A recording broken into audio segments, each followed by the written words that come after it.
Oke, kita langsung mulai aja ya. Selamat datang di pembahasan kali ini. Hari ini kita bakal bedah satu topik yang jujur aja lumayan berat, tapi trust me, ini benar-benar krusial dan membebaskan banget.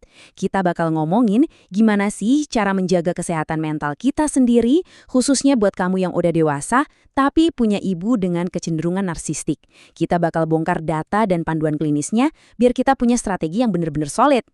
Coba deh aku tanya, pernah nggak sih kamu ngerasa kalau mau pulang ke rumah tuh rasanya bukan kayak mau nyari kehangatan, tapi malah kayak mau berangkat perang? Kayak kamu harus nyiapin 1001 jawaban di kepala cuma buat siap-siap nerima kritikan. Kalau iya, please dengerin ini. Kamu sama sekali nggak sendirian. Rasa lelah, cemas, sampai rasa bersalah yang terus-terusan menggerogoti itu adalah respons trauma yang super normal. Dan tujuan kita hari ini adalah ngelepasin beban itu. Nah, biar obrolan kita terarah, ini peta jalan kita hari ini. Kita bakal mulai dari menyadari realitasnya, ngebahas peran toksik di keluarga, taktik komunikasi, persiapan mental, cara ngelola rasa bersalah, dan yang paling penting, gimana cara memutus rantai traumanya. Oke, masuk ke poin pertama, menyadari realitas. Langkah paling awal banget biar kamu nggak terus-terusan ngeraguin kewarasanmu sendiri adalah dengan paham akar masalahnya secara objektif. Faktanya begini, dan ini benar-benar ngebuka mata banget ya. Narsisme itu bukan cuma sekedar sifat egois yang wajar. Secara medis, ini dikategorikan sebagai gangguan kepribadian narsistik atau NPD. Apa artinya buat kita? Artinya, perilaku manipulatif, suka ngerendahin, atau gaslighting yang selama ini kamu terima, itu sebenarnya adalah gejala dari sebuah kondisi psikologis yang udah bisa diprediksi. Ini penting banget buat disadari, soalnya itu membuktiin kalau perlakuan buruk mereka itu sama sekali bukan cerminan dari value atau harga diri kamu. Bahkan dari literatur psikologi klinis, kecenderungan narsistik ini sering banget muncul dari trauma masa lalu si orang tua itu sendiri. Mungkin pas kecil mereka terlalu dimanjain berlebihan, atau justru benar-benar diabaikan. Nah, ngelihat kondisi ibu kamu sebagai luka yang belum sembuh, itu bakal ngebantu kamu banget buat nurunin ekspektasi demi ketenangan batinmu sendiri. Kita emang nggak bisa ngubah mereka, tapi kita pasti bisa misahin diri kita dari penyakit tersebut.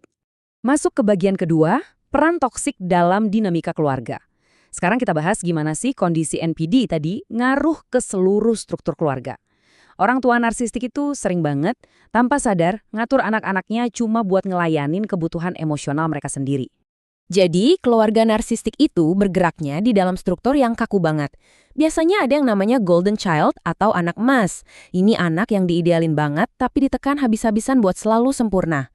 Terus ada scapegoat atau si kambing hitam yang selalu disalahin atas segala macam hal, walaupun uniknya, anak ini biasanya malah tumbuh jadi yang paling mandiri. Dan satu lagi, flying monkeys. Ini anggota keluarga lain yang dimanipulasi buat ikut nyerang si kambing hitam tadi.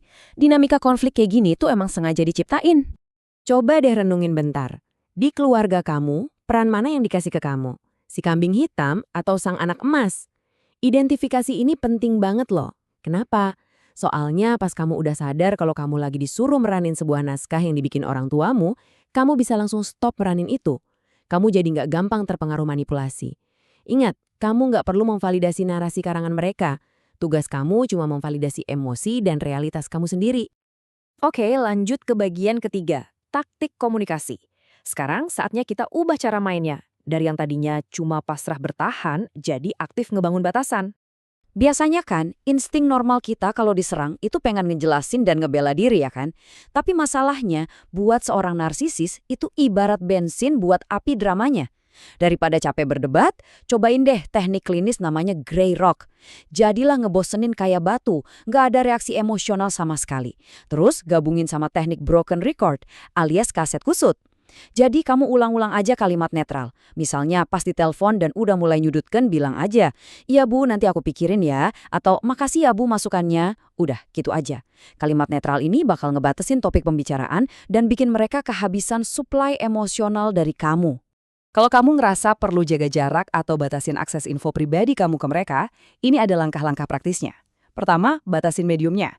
Kalau di telepon itu selalu ujung-ujungnya bikin sakit hati, yaudah alihin aja ke pesan teks atau chat. Kedua, jangan langsung dibalas saat itu juga. Tetapin waktu khusus buat ngerespons, jadi kamu pegang kendali.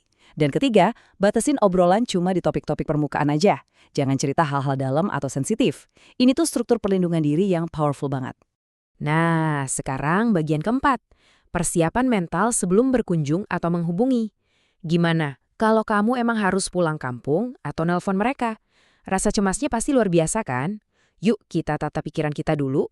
Kuncinya itu ada di pergeseran mindset. Gini, kalau kamu pulang bawa harapan bakal dapat sambutan hangat, keluarga yang ideal, wah kamu bakal hancur banget rasanya. Turunin ekspektasi kamu secara radikal. Niatin interaksi itu sekedar sebagai bentuk ibadah aja, sebagai bentuk adab, dan murni buat ngejaga stabilitas emosimu sendiri.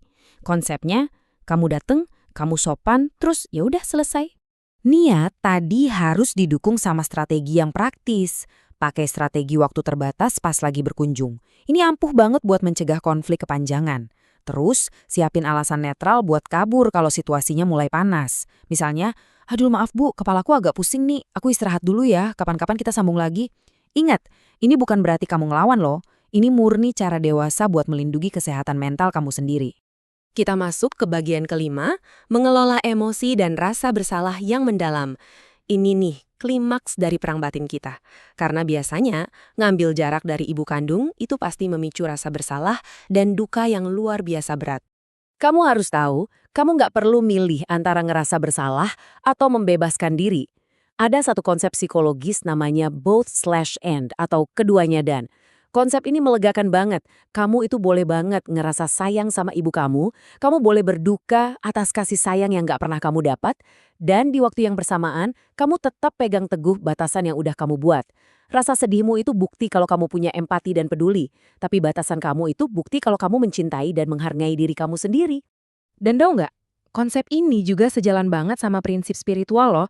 Berbakti sama orang tua itu bukan berarti kamu harus hancur dan tunduk sama manipulasi emosional. Kamu tetap bisa menghormati beliau sebagai ibu yang ngelahirin kamu tanpa harus ngasih izin ke beliau buat ngancurin kewarasanmu. Ini tuh balance yang bener-bener pas buat ngurangin rasa bersalah yang sering muncul. Lanjut ke bagian keenam, dan ini yang paling epik. Memutus rantai trauma antar generasi. Karena pada akhirnya, isu ini bukan cuma soal kamu dan ibumu. Ini soal memposisikan diri kamu sebagai orang dewasa yang berani ngambil alih kendali masa depan keluarga kamu. Bayangin setelah bertahun-tahun kena manipulasi emosional, sekaranglah waktunya kamu pelan-pelan ngebangun lagi harga diri kamu yang sehat. Dan kalau kamu udah punya anak, kamu bertindak sebagai filter pelindung yang kuat banget yang mastiin anak-anak kamu nggak ikutan kena manipulasi dari kakek neneknya. Oh ya, jangan ragu juga buat cari tenaga profesional atau psikolog. Ini penting buat nyembuhin luka batinmu. Kamu lagi ngelakuin hal yang luar biasa, ngebersihin racun ini supaya nggak netes ke generasi berikutnya. Nah, ini ngebawa kita ke kesimpulan obrolan kita.